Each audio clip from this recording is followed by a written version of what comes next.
Hello, dear fans, and welcome back. And happy May the 4th, or I should say happy late May the 4th, depending on when this video uploads.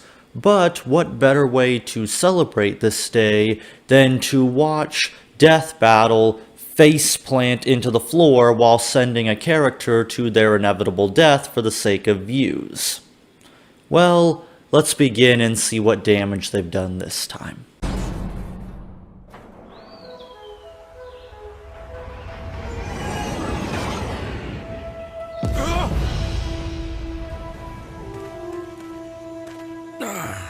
Another happy landing. Huh? Hello there. Hold it. You're in Konoha territory. I have some questions, if you'll come with me. You want to go home and keep reading your book? I want to go home and keep reading my book. After I kick your ass!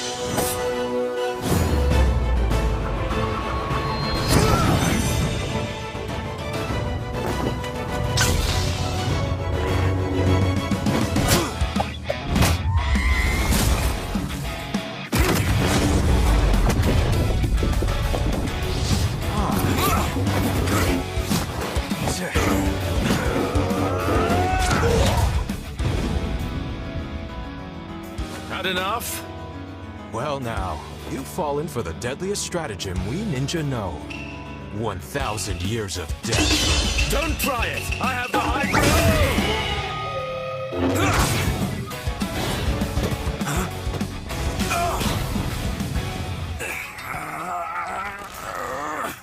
I guess I have the high ground. Oh, I don't think so.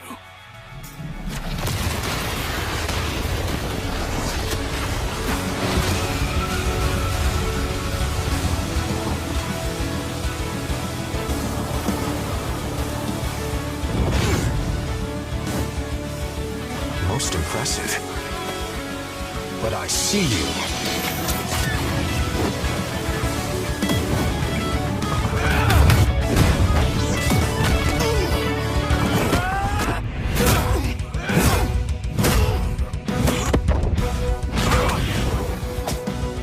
Fire style!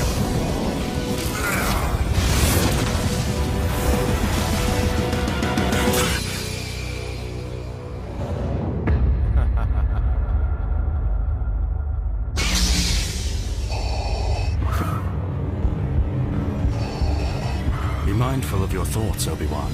They betray you.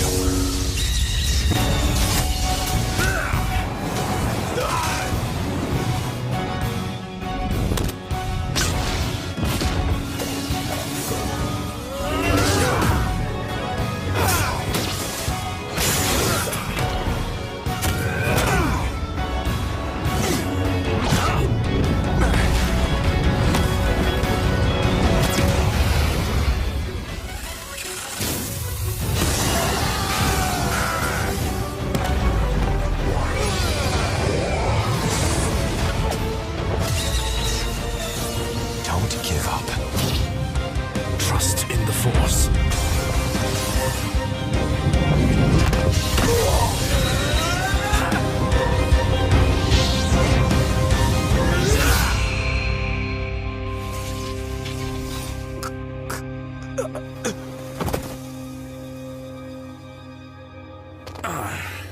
So uncivilized. KO! So, Obi-Wan versus Kakashi. What can be said about it? Well, let's begin. The first thing I want to address and get out of the way is the matchup.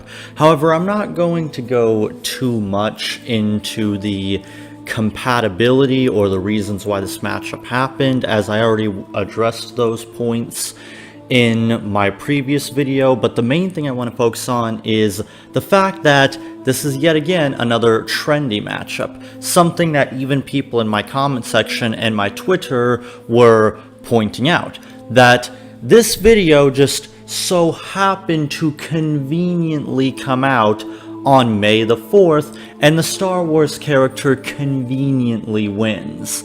Yeah, like I said to someone on my Twitter, if you really think that's a coincidence, then you don't know Death Battle. Death Battle plans this stuff well in advance.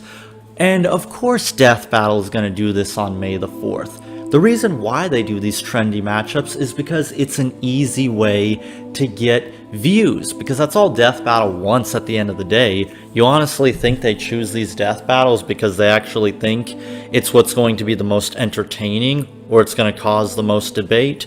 No, of course not. Sometimes, in some cases, Death Battle will have to intentionally cause an argument or fuck something up just so people will start debating it. But yeah, this is yet another trendy matchup. Like, oh yeah, let's just do this on May the 4th and have the Star Wars character win and we'll get tons of views. The problem is what Death Battle didn't take into account is the fact that Star Wars is dead, which I don't know why they would choose this now of all times to do this Death Battle, considering that Star Wars is completely fucked, raped by both Disney and EA, but I guess that never really has stopped Death Battle before, like when they did Charizard versus Greymon well after the flame war between Pokemon and Digimon was over. But that's a conversation for another day. So yet again, another fucking trendy matchup. When is Death Battle gonna fucking stop with these? And yeah, like I said in my previous video, it goes without saying, but the reasons for why these two should fight are stupid. Just because they have the same character arc doesn't mean that's a valid reason for why they should fight. As I've addressed in other videos, when you come up with a Death Battle matchup, you should ask yourself, are these characters compatible? Would these characters have a compelling fight between one another? Would they have good chemistry? Would there be something to make the fight intriguing? And you can't always get that by just saying, oh, well, here's two characters that have the exact same character arc, so have them fight. It's just lame. You might as well just be saying, well, they have the same character, so fuck it.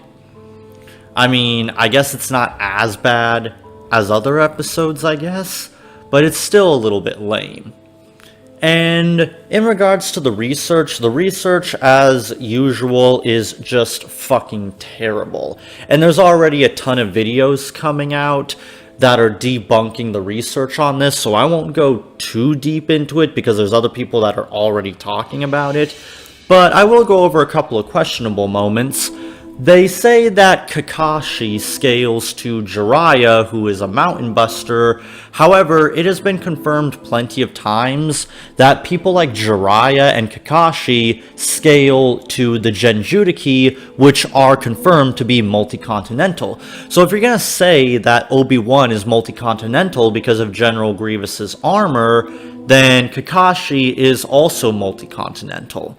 So I don't know if Death Battle thought that one through, they were aware of that, or the most likely instance, they just didn't do their research, because from what my sources tell me, Wiz and Boomstick, they no longer do research. They hire people to do that for them, and they hire some of the worst, most god-awful researchers of all time.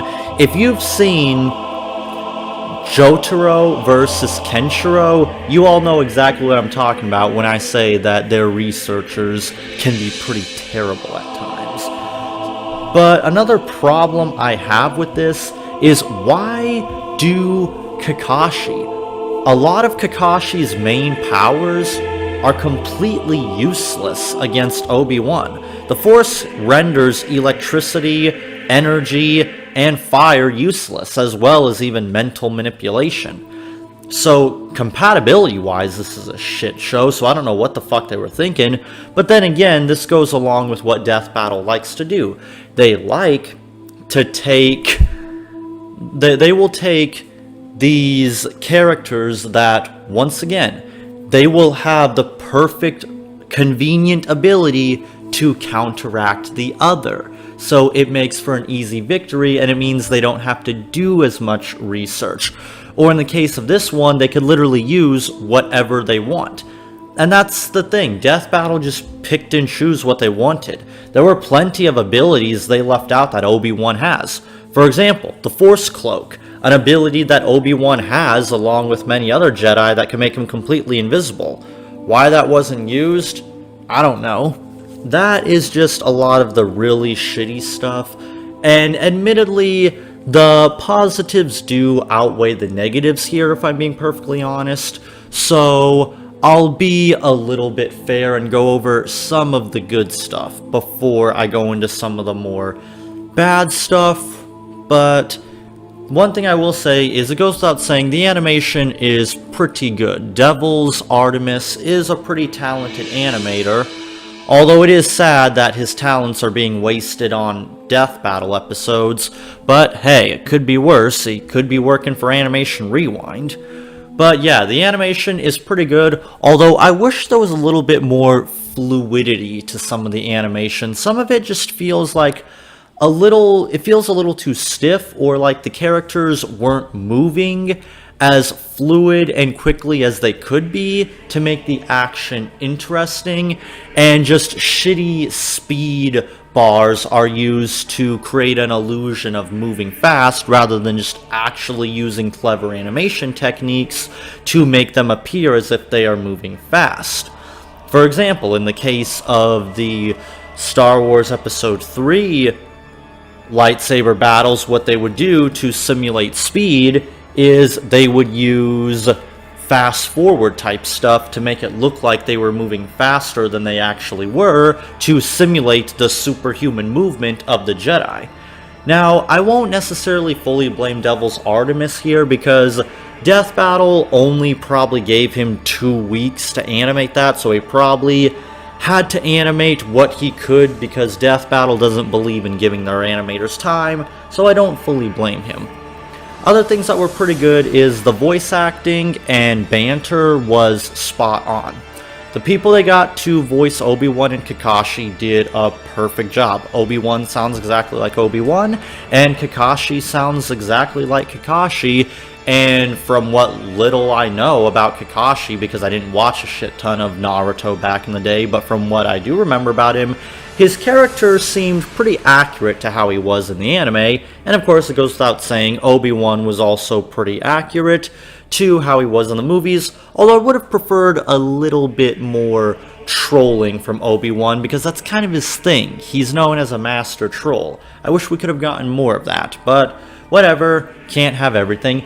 And the banter is pretty good. I did like the banter back and forth between these two. It was very fun, and for what it's worth, hearing some famous Star Wars lines is always welcome. I didn't expect Kakashi to whip out a Darth Vader quote, but hey, it was pretty fun, so I'll give Death Battle that. At least the people who write the Death Battle scripts are not completely incompetent, so I can at least say they have some decent script writers over there.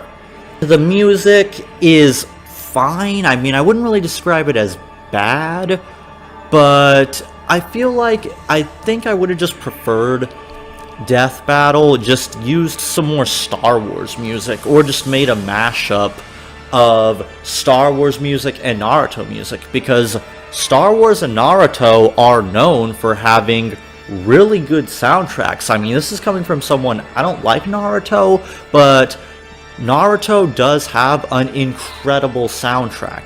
I feel like that's a little bit of a missed opportunity to not use in any capacity. And before someone tells me, well, wouldn't Death Battle get in trouble for copyright and then not be able to monetize the video?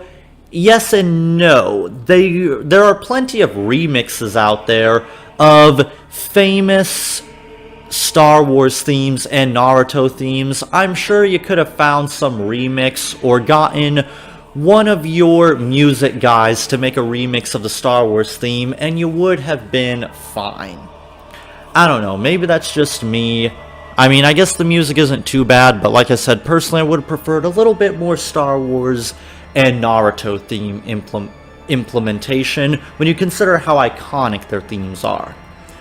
So that's some of the positives out of the way, and the last thing I'll say in terms of positives before I get to a couple more negatives is the jokes here, for the most part, are fine enough. I did chuckle at a couple of them. However, there were also some cringy ones that I'll get to in a minute.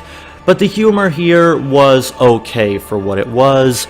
And I will say the animation on Wiz and Boomstick is slowly starting to get better. It doesn't look as cringy and stupid as it originally did. The first time they started using animation of their avatars, it just looked really, really bad, and people were clowning how bad it looked. I remember seeing that on my Twitter, but I am glad that at least that's improving. However, going back to the negatives, there were some pretty cringy jokes here. One thing I don't understand, why did they feel the need to put the 1,000 years of death in this? Like, they used the same joke twice. First, they show a scene of him doing it to Naruto, in which Boomstick makes the stale, unoriginal joke of, oh my god, Kakashi stuck his finger up a 14-year-old's butt. Surely he's on some kind of watch list for that. Yeah, Boomstick, you're not clever. You might as well have just made the ever-stale and overused FBI joke. It's about as original, and why even make that joke if you were gonna make the same exact joke in your actual animation? What was the point, and why use it at all? Was that really necessary for the fight? I mean, I get if you wanted to use it for a lame joke, but why put it in the animation? It just makes it hard to take the fight seriously when you put something like that in there. Like, okay, we get it.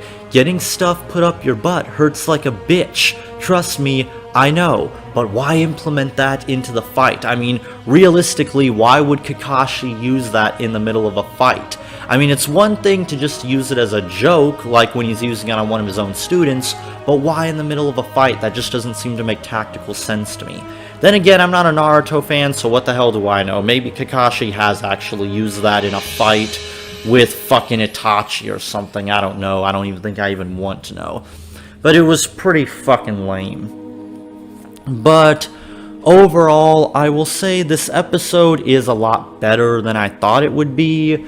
For what it's worth, at least Death Battle seemed to give some love for this, unlike Disney and EA. Although I still wish they didn't do this at all, because, again, Star Wars is dead, and I wish people like Death Battle would just let Star Wars rest in peace, because it's over. Star Wars is done, but that's for another day. I've already ranted plenty of times on how Star Wars is dead. So, my final rating for this is a 7 out of 10. If I'm being perfectly honest, it's not that bad. Yes, it could be better if Death Battle took a little bit more time to focus on the research and gave Devil's Artemis a little bit more time for the animation. This could have been at least an 8 out of 10. I mean, this isn't god-awful, but at the same time, just like with Booster Gold and Cable, there could have been more done here. There is some great stuff here. The voice acting is really good. The banter is a ton of fun. The fight itself is really well made, and there is some great moments in it. The way they found a way to implement Darth Vader in there due to Obi-Wan's PTSD was a nice touch, and I loved that. So I won't deny that there is great stuff here. However, there is also some really cringe and stupid stuff here that I cannot ignore that certainly holds it back from being more than it could.